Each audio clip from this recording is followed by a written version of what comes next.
obviously you fished on the island your whole life, you know, growing up here. I think you're one of the last 13 original Sarkese living on the island.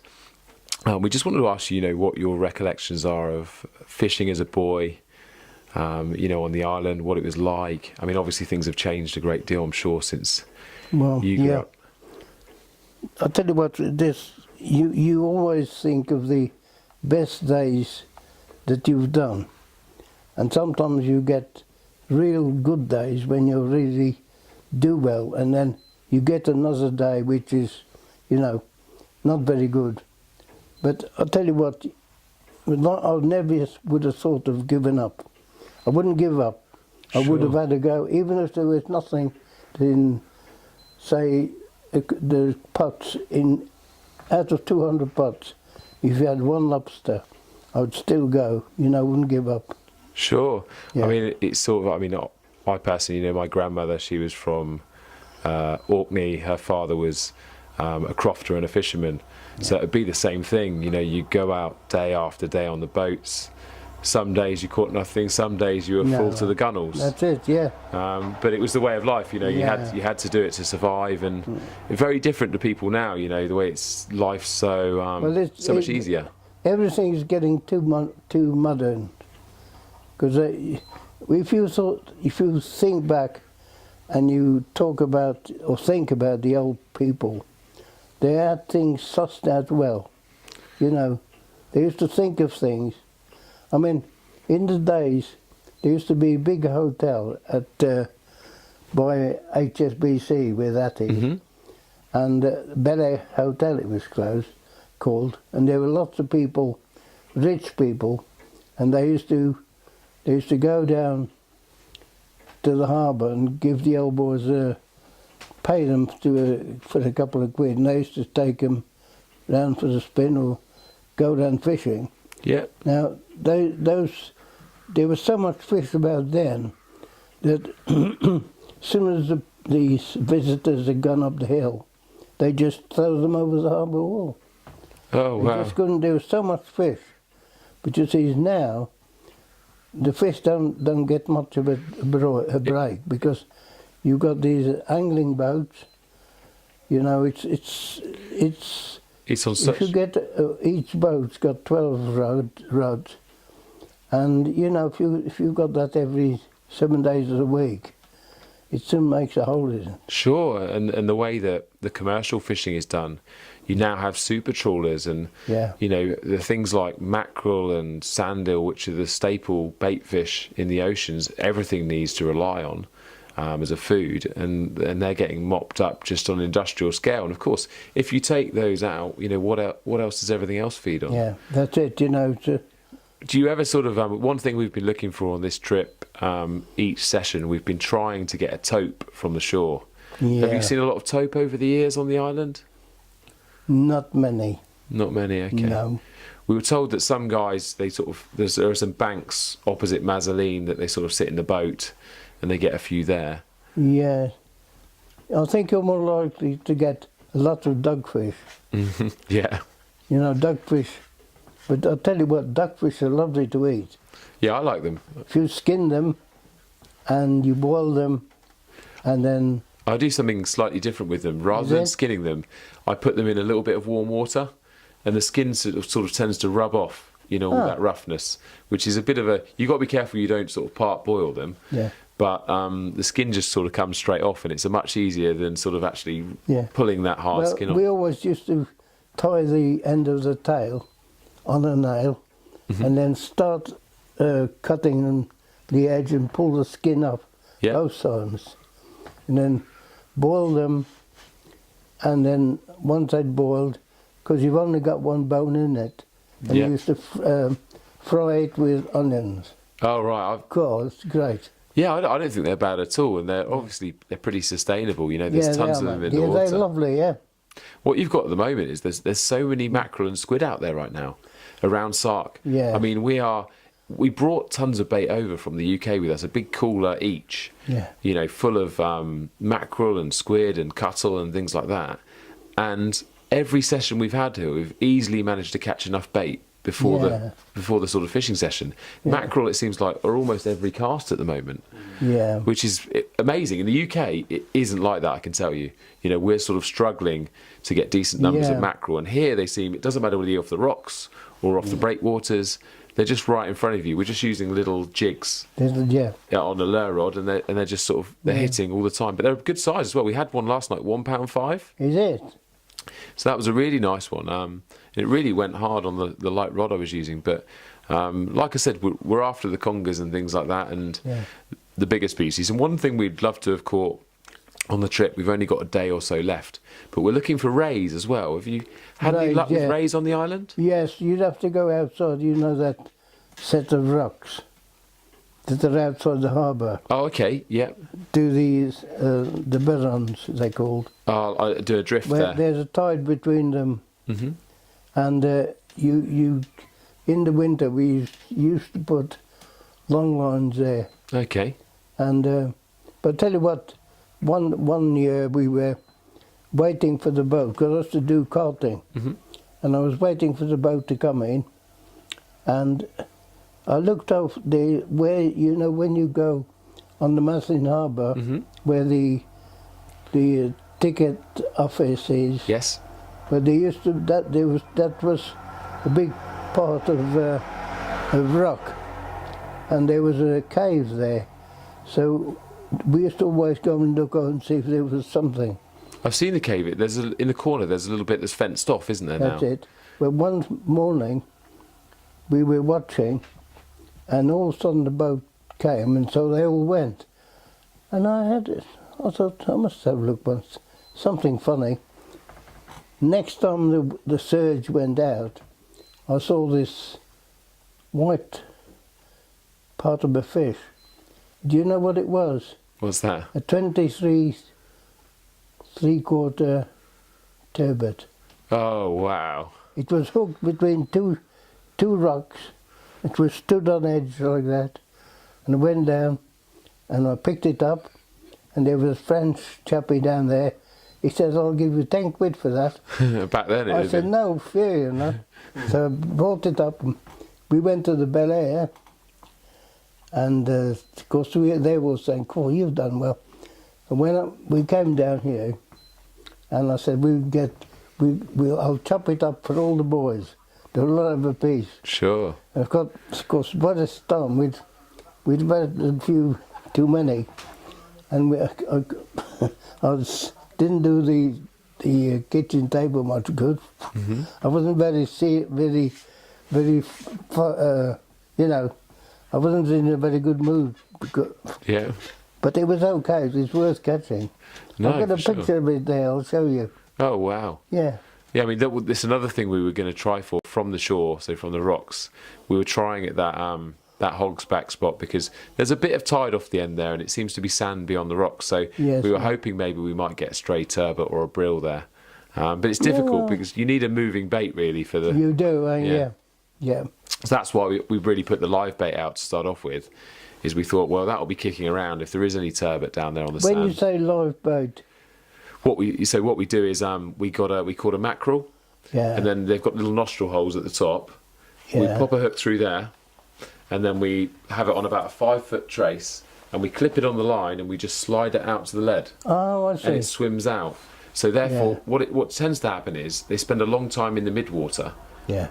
and they're just thumping around distressed, and then anything on the bottom will look up and think, you know, I can have a go at that. So it works quite well, and we thought that's probably our only chance of turbot, because we can't obviously drift from the shore or anything like that. We can use rolling leads, which keeps the bait moving a little bit. But yeah, we were just looking at things like turbot and brill. We were told to go out, was it Grand Greve? Grand Greve. Grand Greve is a good place for bass, they say.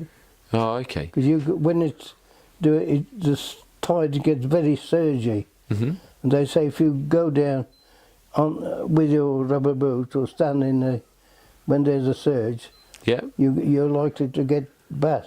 Oh, okay.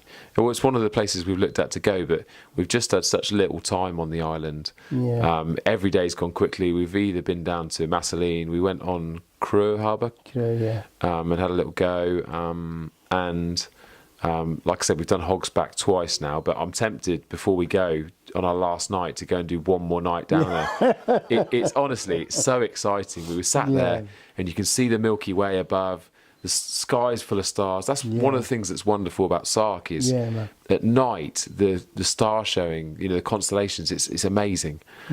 So we're really kind of in love with that. But like the two of us were just sat there last night, perched on the rocks, perfectly comfortable. We've got 4 rods out and we've got 4 big baits. I mean, we're putting about probably sometimes 8-inch baits out that are sort of 2 or 3 inches thick. And we're just sat there on 6-0 hooks waiting for chaos, and it's so exciting. I mean, I can't compare anything to it. The way you have this very relaxing period of fishing, followed by that intense activity. And it's funny because I had the first sort of conger, and I was kind of hoping Ben would get one because just to feel the backache I was feeling, being on that cliff edge and trying to wrestle Did you get any? Yeah, I had one. Oh, you had one, 19.5. Oh, not bad. No. So it was a good size. I haven't brought the camera with it on here. I left it in the tent, but not the tent, the little sort of cabin we've got. But it looks an impressive eel. But like I said, the 2 big ones we've had in have been the angriest things I've ever known in my life. And one the other night, we were trying to unhook him, and every time I got within about a foot of his mouth, he just went like this. Opened his mouth like that, ready to bite. And I was thinking, it was like a snake. But it was the way he slowly did it, or like a snake or a croc, he just went like that. And I thought, it was like, go on then, just try and grab it. And it was very funny to watch, but it was a real pain, obviously trying to get the hooks out and get them back in the water. But it's just such good fun, when you have a fish that's hard fighting and it's thumping away, rather than the small stuff. It's surprising when you look. I've got a film that's done in Sark, a coloured one. Yeah. I'm going to give it to you. Oh, really? Yeah, because it'll give you. You'll have to see there are some congers around. Oh, really? Yeah. Some whoppers. Well, I actually think it's pretty infested, Baz. I think there's a lot of eels around this island that just aren't touched and not fished for. No, well there was one chappie. He used to come about 3 times a week with the big boats, and he used to put masses and masses of conger. They were mostly all day baiting them up to set them and go and pull the next morning. And I tell you what, he used to get it by the ton. Oh, right. Nobody fishes for that. Well, they seem I think people don't want to. The modern housewife, she likes the fish in a plastic bag. That's true. But she doesn't want. She doesn't want to see scales or. It's not just the women; it's us anglers too. Do you know the amount of times when you're fishing till 4 a.m. and you catch a fish that would be good for dinner or for eating, and you can't be bothered. You'd rather just slip the thing back alive because of all the food prep, the descaling, and you don't want to be doing it 4 or 5 a.m.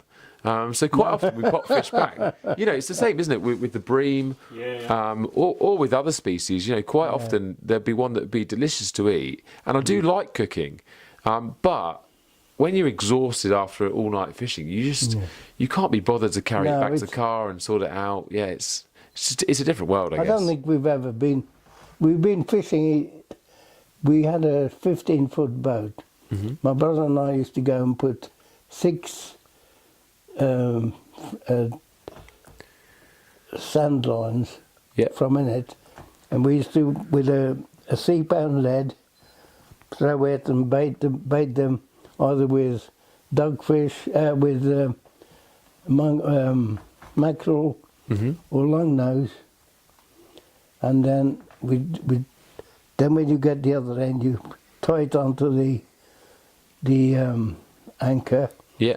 And then put all your lines, and then go and sit in the bay and have a little drink and a cafe and a sandwich. We've noticed everyone likes to have a beer when they're fishing here. And then go and do it. And one evening we went. I'll tell you what, I've never seen so many what do you call these fish? They're like poutings. Yep, pouting. Yep. I'll tell you what, there were dozens and dozens of pouting. We find them a great bait for congers and ungulate rays. Yeah. They seem to really, really like them. They're an oily sort of fillet, and they're very smelly fish when you get them out of the water. But do you know the old boys, when they used to fish for turbot, they used to catch the mackerel the day before.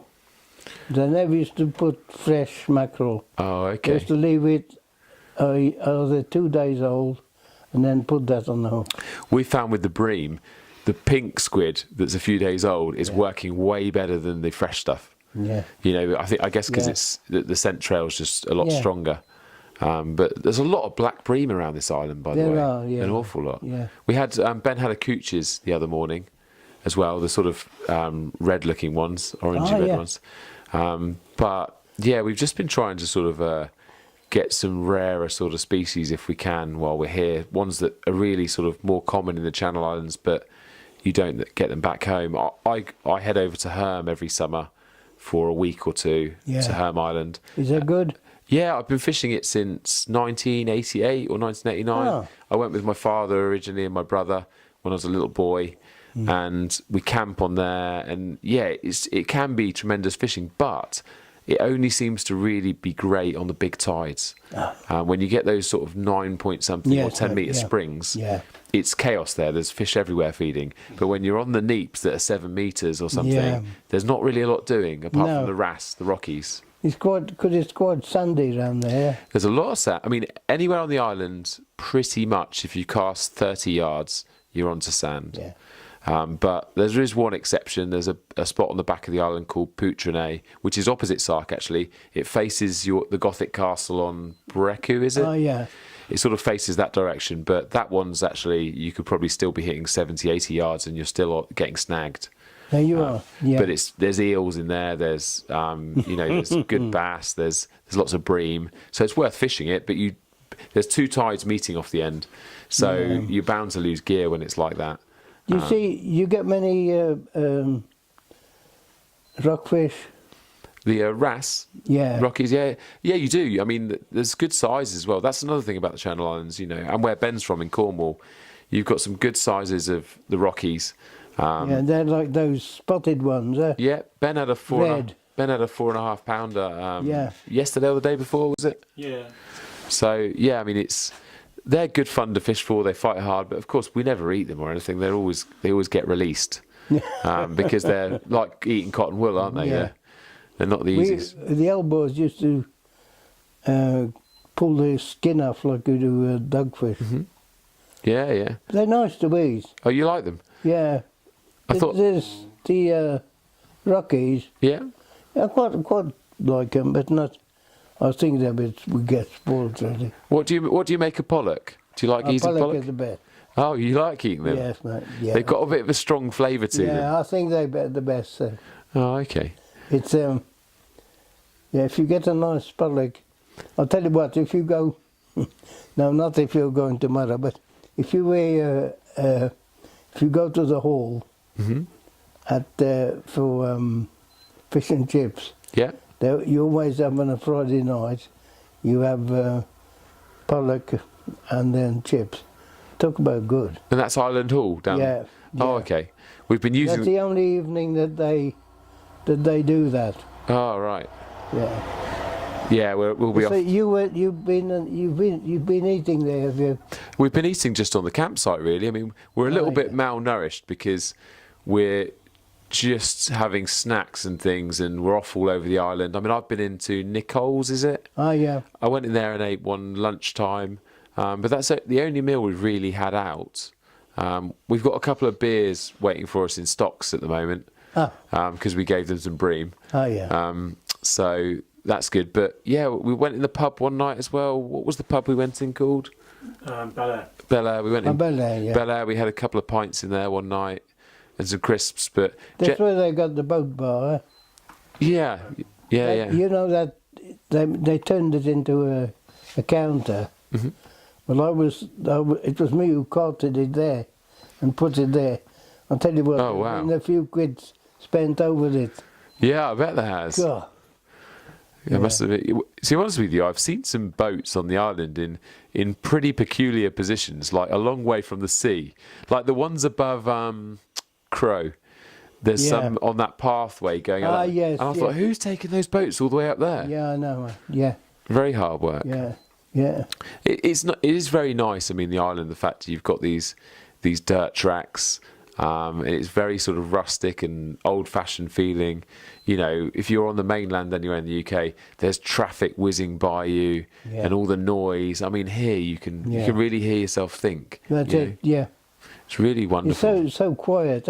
Yeah. I mean, you can't hear a sound. Like you hear the tractors, but I mean, at 10 o'clock is the last tractor, and you're not allowed on the road again until 6. Oh, okay. 6 in the morning. That's That nice. was the only reason they made that, because some people used to take the tractor with them to the pub, and then, you know, it wasn't a very good idea. No, I can imagine it's not the best. And to be honest, what have you got? 3 pubs on the island, I think you have. Yeah, we've got the Bel Air's. I think the Mermaid is the most popular. Yeah, I've seen it's closest to the campsite, but we've not actually been in there yet. Right, no, the Bel Air, the Mermaid is I think it's the nicest one. Yeah. Yeah, but